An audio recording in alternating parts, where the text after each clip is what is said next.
వీడియోలో చెప్పేవి చాలా వరకు మీరు అన్నట్లు కష్టసాధ్యమైనవే.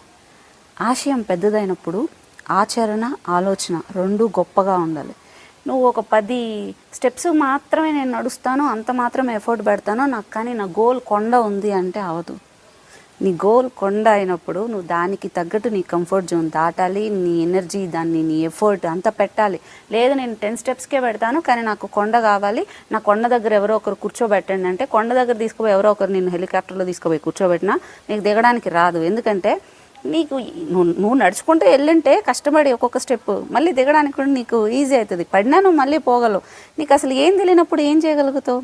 అర్థమవుతుందా? సో మీ గోల్ అనేది ఇన్ని కేజీలు తగ్గాలి, అన్ని కేజీలు తగ్గాలి అన్నప్పుడు మెయిన్ డైట్, వర్కౌట్ మాత్రమే కాదు, కన్సిస్టెన్సీ, ఆపకుండా పోగలగడం. ఒక పని స్టార్ట్ చేసినప్పుడు కన్సిస్టెన్సీనే చాలా ఇంపార్టెంట్. దానికి వ్యాలిడేషన్ ఉండదు, దానికి ఎవరు అప్రిషియేట్ చేయరు. అందరూ ఏదో ఒకటి అంటారు, ఇప్పుడు అవసరమా నీకు చేయడం, నీ వల్ల కాదులే, ఇవే. దాన్ని కూడా దాటి నువ్వు చేయగలగాలి. సో ఈ ఆన్లైన్ వెయిట్ లాస్ ట్రైనింగ్ ప్రోగ్రామ్స్లో అదే ఉంటుంది. మీకున్న ప్రాబ్లం మీద అవేర్నెస్ అండ్ సెల్ఫ్ మోటివేషన్ అది ఉన్నప్పుడు నెల కట్టుకోనక్కర్లే, మీకు ఒక నాలెడ్జ్ ఇస్తే మీకు మీరే ఆ ప్రాబ్లమ్ని సాల్వ్ చేసుకోగలుగుతారు అనే మెయిన్ ఇంటెన్షన్. ఈ ప్రోగ్రామ్ ఖచ్చితంగా కష్టంగానే ఉంటుంది. మీరు అలా అనుకుంటే జాయిన్ అవ్వండి.